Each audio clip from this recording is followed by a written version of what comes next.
ఢిల్లీ పేలుడు తర్వాత అంతకు ముందు జమ్మూ కాశ్మీర్ మొత్తం నిఘా నీడలో ఉంది. భద్రతా బలగాలు పెద్ద సంఖ్యలో పహారా కాస్తున్నారు.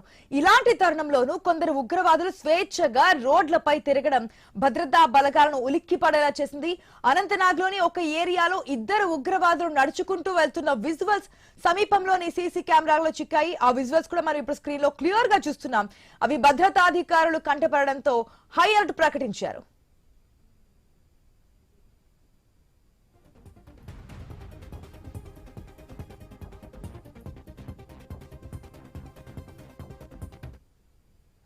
ఇద్దరు ఉగ్రవాదుల్లో ఒకరు కశ్మీర్ రెవల్యూషనరీ ఆర్మీ KRA కు చెందిన మహమ్మద్ లతీఫ్ గా గుర్తించారు.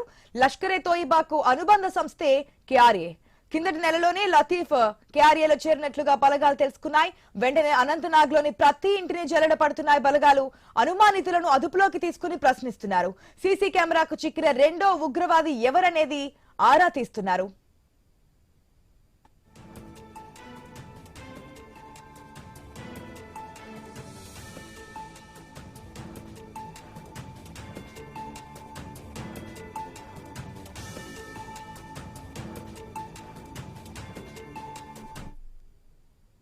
ఈ ఇద్దరికి స్థానికంగా ఎవరు సహకరిస్తున్నారు, అనంతనాగ్ లో ఏం చేస్తున్నారు, ఎక్కడ ఆశ్రయం పొందారు, వారి మిషన్ ఏంటి, ఏ ప్రాంతాలు సందర్శించారు, ఇలా ప్రతి అంశాన్ని కూడా ఇంటెలిజెన్స్ అధికారులు కూపీలాగుతున్నారు. ముఖ్యంగా అనంతనాగ్ ప్రాంతానికి అదనపు బలగాలను తరలించారు. పట్టణంలోని అన్ని సీసీ కెమెరాలను పరిశీలిస్తున్నారు.